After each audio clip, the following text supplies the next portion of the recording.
Hey, what's up you guys? It's Dorothy and welcome back to my channel. In today's video, we're going to go into chapter 3 of How to Disappear by Sharon Huss Wrote. This book is starting to get a little bit interesting and we're only 3 chapters into it, so let's get right into this video and see what else is going to happen. This video may contain sensitive topics and foul language. If you do not wish to continue, please click off of the video now. You have been warned. Chapter 3. The alarm on my phone buzzes and I grope around my nightstand to swipe it off. I check Instagram when I wake up, even before I turn on my light, to see what manner of selfie Jenna posted the night before. She used to send me a close-up selfie as soon as she woke up, squinting out of one eye or yawning or making some hilarious face. Now she posts them on Instagram before she goes to bed so I can see them in the morning. I don't have an account in my own name, so I log on as Cat the Curious Cat, aka Cat, but today it's not one of her usual goofy faces. It's a sexy face, dewy lips, smoky eyes, loose trindles of hair perfectly framing her face. This selfie is clearly not for me. I type "what the" in the comment window, then delete it and click the heart instead. I am not the first like. The first like is from Tristan's Instagram, who I assume is Tristan from the bus. I click over to his page, but it's private, and there's no way I'm going to request a follow, so I go back to Jenna's post and try to convince myself it's not meant to be a sexy photo, that she was trying some new makeup and a hairstyle she wanted me to see, or was running out of facial expressions, so she felt the need to try pouty or something. I even scroll back over her previous post to confirm the absence of pouty faces and thus explain the need for one. That's when I notice something else is missing, which is all of the goofiest selfies she ever posted. I sit bolt upright in bed, heart thumbing, swiping my finger frantically up and down. Where's her zombie face, the pig nose, eyes rolled back face, the just ate a blue lollipop tongue wagging face, the ones that made me LOL, I mean really laugh out loud, are gone, because she didn't want Tristan or her new friends to see them. I write "what the hell" in the comment window again and again and again, so it's a big, long stream of what the hells, and delete it. I thought I was losing her yesterday, but when she texted that she missed me, I convinced myself it was all my imagination, that we were as solid as ever. Now I'm not so sure. I get dressed and brush my hair and wash my face and eat 3 bites of the omelet my mother makes and say good morning and fine and bye and board the bus to go to school. I try again to convince myself I'm not losing my best friend, mostly because I don't know if I can handle it. The photos she deleted were pretty embarrassing after all. I'd be mortified if anyone saw me making those faces. I never would have posted them in the first place, so I'm kind of a hypocrite to be mad at her for taking them down. I decide it's okay, it's fine, move along, there's nothing to see here. I hurry to get to world history before Dracula or werewolf arrive. I don't even stop at my locker when I slide into my seat. Lipton is already there, having a hushed conversation with Adam Shankman, who sits in front of him. It thankfully does not involve Frankenstein. We need to isolate our stuff, says Lipton. Go into the wild. Adam huddles low and does shifty eyes. Set a warp? Yeah, and whatever you do, don't let the jerk into our faction again. I can't believe he griefed our base. Sorry, dude. I thought he was cool. I didn't. Adam stops, taking suddenly, and nods towards me. Don't worry, she's cool, says Lipton. Then he winks at me. I swear I glanced over at them for maybe a second, and now they think I was eavesdropping. Worse, I've been approved to share in their secrets via wink. I wasn't. I shake my head. Why am I talking? I'm causing unnecessary sweating here. But words keep coming out. I have no idea what you're even talking about. Minecraft, says Lipton. You play? I shake my head again. Lipton looks genuinely disappointed. It's not just for little kids, you know. I didn't think that, I mumble. Good, he smiles. It's really complex in the multiplayer servers. Dude, Adam bulges his eyes at Lipton and stage whispers, she's not interested. Lipton glances at me, blushing. Oh, sorry, never mind. I resume my face forward, eyes down stance as our regular teacher, Mr. Baxley, calls the class to order. Jeremy Everling, aka Dracula of the Everling family. My mother is so keen to invite to our house for badminton, raises his hand. Aren't you going to take attendance? He darts a glance at me and snickers. Braxley ignores him and carries on. Class is going fine. Status quo, just like the way I like it, until 20 minutes before the end. That's when Mr. Braxley starts clapping to get our attention since half the class has dozed off. Time to choose topics for your group projects, he declares. I groan inwardly while the rest of the class groans aloud. Up to 4 students per group. You may choose your own group, but choose wisely, he continues. I cling to the words, up to you, in hopes that I can do the project alone in my own group of 1. Everybody else is scrambling to claim their friends and avoid being the 5th wheel. I'm just trying to hold my lunch down as Mr. Braxley reads off a list of cheerful topics like Attila, the Hun, and the Black Death. Okay, I'm going to say them again. Mr. Braxley peers at us over the top of his reading glasses. Raise your hand if you want the topic, and you can form a group with the others who want that topic. My heart has doubled at this point. I can feel the sweat circles foaming. I'll just wait and see if there's a topic left over. The smartest kids in the class are suddenly very popular as everyone wants them to do all the work for their group. Nobody's particularly excited about any of the topics. They sort of look to their friends every time one is named and half-heartedly raise their hands, except Limpton. He nearly leaps out of his seat to claim the Battle of the Thermopylae as his topic. Adam shrugs and raises his hand too. Mr. Braxley looks around to see if anyone else wants it. Lipton smiles at me. I quickly look down and Mr. Braxley moves on. Lipton has a very nice smile. I realize his teeth are straight and exceptionally white.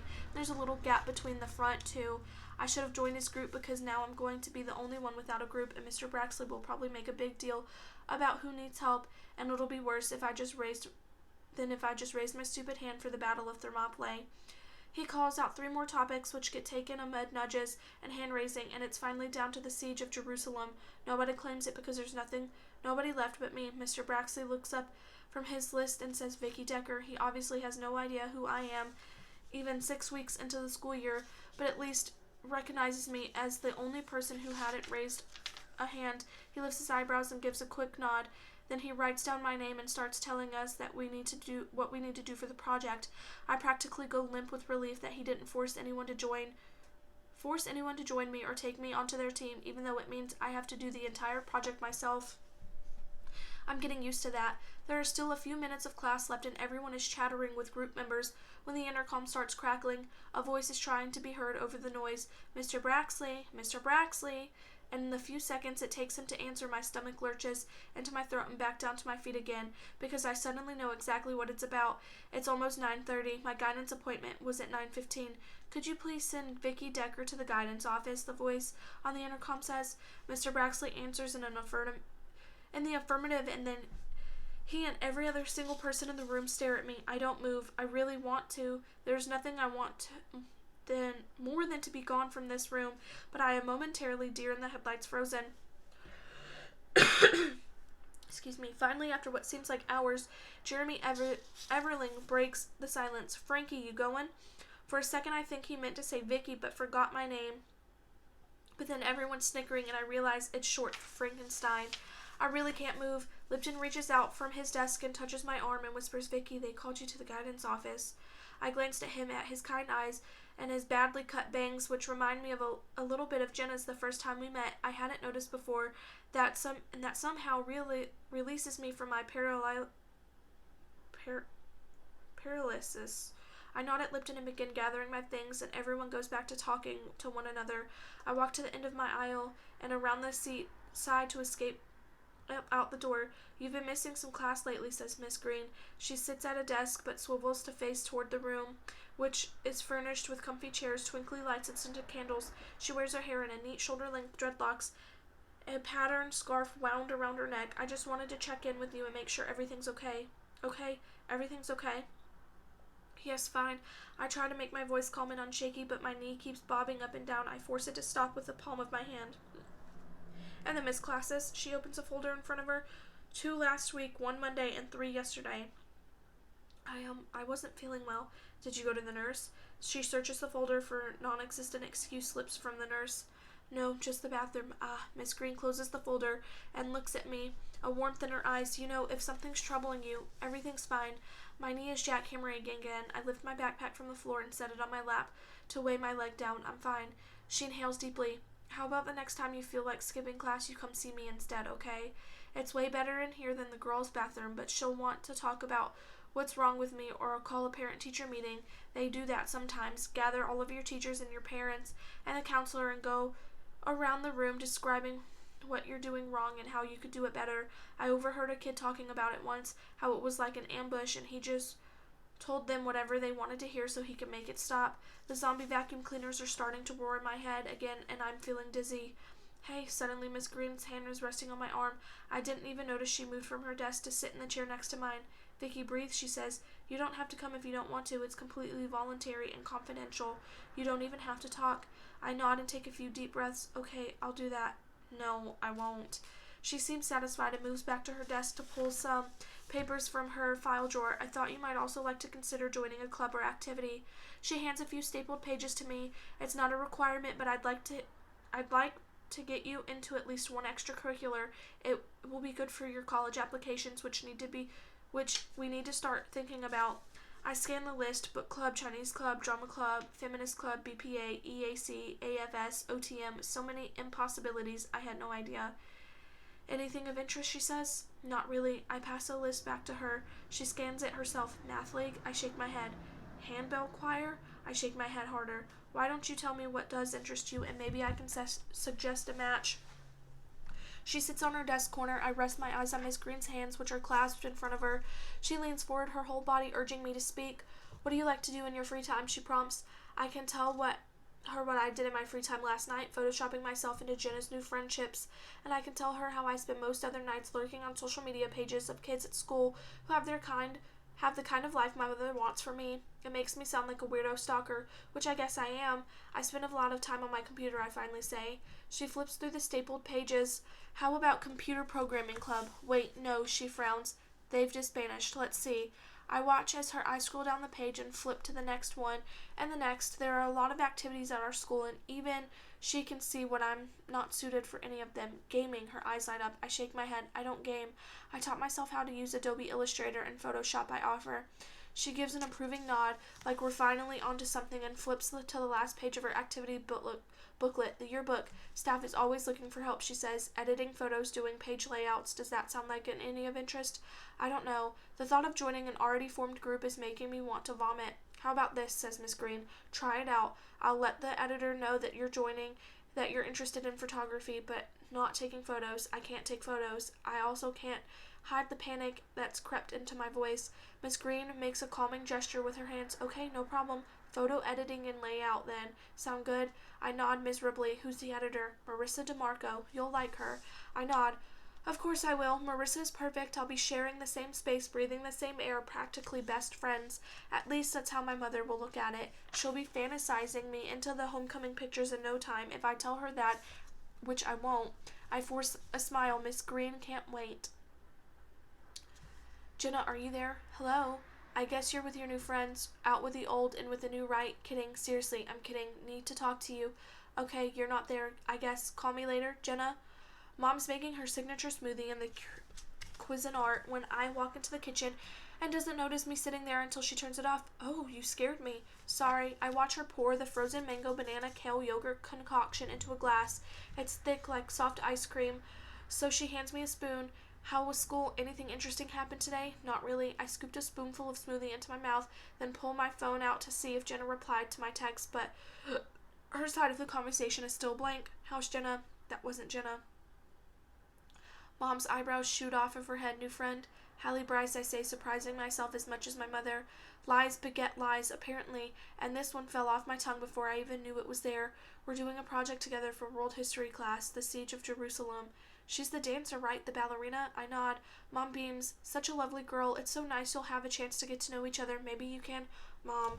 I stop her before she starts fantasizing that Hallie will become my new best friend. It's just a project. We'll probably do the whole thing online. Oh, well, anyway, it's nice. She's not grinning quite so exuberantly now, but there was still a twinkle in her eye. She's happy to see me interacting with anyone, I guess. That's why I made it up in the first place. I take my smoothie with me to the through the dining room and living room, and all the way down the hall to my bedroom, which is as far as you can get from the kitchen and still be in the house. I close my door, drop my backpack, pet cat for a minute, and sit at my computer. I've got a dozen or so bookmark pages I like to visit sometimes. Some favorite YouTubers like Zoella and Rhyming Rhea, and assorted Instagrams. Some are random interesting people I stumble across and just like their photos, and others are classmates with whom I've developed a probably unhealthy obsession. There's Hallie Bryce, of course. Her pictures are so ethereal and peaceful. The way she bends herself to match the shape of tree limbs or tiptoes delicately through tulips. Today she's doing some kind of backbend pose on a park bench with one leg pointed to the sky. I just can't imagine going out in public, putting on point shoes and contorting myself into these shapes while people walk past. Maybe that's why I'm so infatuated with her Instagram. She's like a superhero to me. I check in on the Redhanskin, who posts selfies continuously and always from inside his house rather than anywhere interesting. He's like the anti-Hallie. Yes, I can't look away. Every day he stands in the same corner of his living room posing the exact same way. His shirt changes, his glossy black hair grows over time and then suddenly shorter. The room brightens and dims. With the weather, it becomes a puzzle for me finding what has changed today. An intricately patterned pillow rests on the couch at a different angle. A candle of table is slightly shorter. I keep looking for a new expression on Raj's face, but it's always the same. Not happy or sad, just there. I flipped through some other favorites from my school. A girl who knits, another who walks dogs, one with nail polish and a book fetish, a guy who's building a race car. They are solitary but fascinating. Also fascinating, but in a totally different way, are the popular kids. The OMG, look how much fun they're having, people. They take selfies with 20 friends crammed into a single picture. They backflip and high five and tackle hug and cheesy grin their way through life. They are confident and fearless and cool. I end up back on YouTube and Adrian On's channel. He's posted a new video from last night's East 48 concert. It's not great, taken on someone's phone, but the crowd is going nuts. They're literally bouncing, jumping up and down like pogo sticks. The music is fast and Adrian is drumming at a frenzied pace, his hair flying and intervening just watching. The band's logo pulses out on the front of Adrian's drum. They got their name from a road near our town. I saw an interview with the lead singer Rupert, who's from England, talking about how they couldn't come up with a band name, so one day they were driving along and decided they'd name their band after the next thing they saw at the window, and they saw the sign for Route 48 East. We came bloody close to being called Lady with the Stroller or Gigantic Cemetery, he said. I cranked the volume and watched the video again, bouncing along with the crowd. I can almost feel the floor shaking and the beat pulsing through my bones. Adrian is going completely crazy on the drums and fans are dancing like mad. I pause the video and take a screen grab. As a photo, it's blurry, but I like the motion of it. And then I have an idea. I drag the image into Photoshop and set up my monitor so the photo booth on my computer is pointing toward my blank wall. Click the little photo button and fling myself around so I'm dancing like a lunatic when the photo snaps. The angle's all wrong though, and I look slightly deranged with my massive hair flying and my big baggy sweater billowing. I find a hairband and flip my head upside down, tying my hair into a high ponytail. I dig around in my jewelry box for a pair of dangly earrings my mother bought for me last Christmas. I pull off my sweater to expose the plain black t-shirt underneath. What I do next would probably earn some of the weird stares if anyone was watching, because I'm flinging myself around and then lunging toward the computer to press the photo button, then flinging myself around again to make sure I'm dancing when the 3-second timer goes off. I push the photo button and dance and push the photo button and dance and push the photo button until I have 20 images to choose from. Then I catch my breath, select the best photo, and Photoshop myself into the crowd. This one's harder than the bus scene. I have to motion blur my image before layering it over the other so it looks like I'm really dancing. The color temperature in my room is different than the purplish hue of the concert, so I have to adjust to match. Then I use the airbrush tool to blend myself into the scene. I turn the music back up and stare at the picture, and it almost feels real. I'm there, only I'm not worried that people are laughing at me, or I'm dancing wrong, or I don't belong. I'm at the concert not caring what anybody thinks. I'm fiddling with the image, making slight modifications when my phone starts vibrating across my desk. I scoop it up. It's Jenna. You're alive, I practically sing into the phone, still pumped from my pseudo-adventure. I thought you were blowing me off. She doesn't say anything, which is weird since she called me. We must have bad connection. Can you hear me? Nothing, but it's totally silent. There are muffled voices in the background. Jenna, I shout into the phone. Are you there? No answer. Did she just butt dial me? I flop onto my bed, turn up the volume on my phone all the way up, and press it to my ear. Someone's bouncing a basketball. There's laughing. One voice is Jenna's. I know her laugh anywhere. There's a male voice, too. I catch snippets of conversation. Come on, the guy says. Have to go. That's Jenna. You just got here. Bounce, bounce. She's waiting. I open my mouth to speak, to try and shout loud enough to get her attention, but then I hear his reply. Such a drag. Let her wait. More bouncing, mumbling. My heart pounds. Needs me, Jenna says. I'm her only friend. So you're just going to text her all day? No, Jenna sounds sulkily. There's a banging noise in the background like a basketball hitting a board, Then more bouncing. It stops as it's replaced by a different sound, like he's slapping a hand against the ball. She needs to get a life, he says. I lift my hand to my mouth, phone still pressed to my ear, then pause before Jenna speaks again. It's excruciating, but not nearly as painful as what she says next. Yeah, she snorts. I guess it is kind of pathetic. I drop the phone as if it's burning my fingers, my breath coming in short gasps, like the hiccups after a hard cry. Tears burn my eyes. I still hear the mumble of their voices, that damn basketball pounding in my chest. I fumble to turn off the phone so they won't realize I've been listening, so I won't hear any more. It takes a minute to process what just happened. Jenna was talking about me with her new boyfriend who thinks I need to get a life. She told him I'm pathetic. No, she snorted that I'm pathetic. I stare at the phone, my thumb hovering over her number. I'll call her.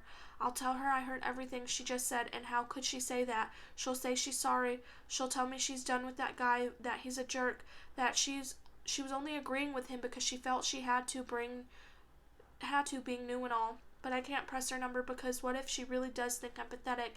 How could she not? I drop into the chair in front of my computer and stare at the photoshopped image of myself dancing at the concert. Even though it's all fake, I look good, like I'm having fun, not pathetic. If Jenna saw me like this, if she could show her new friends, she wouldn't have to be embarrassed by me.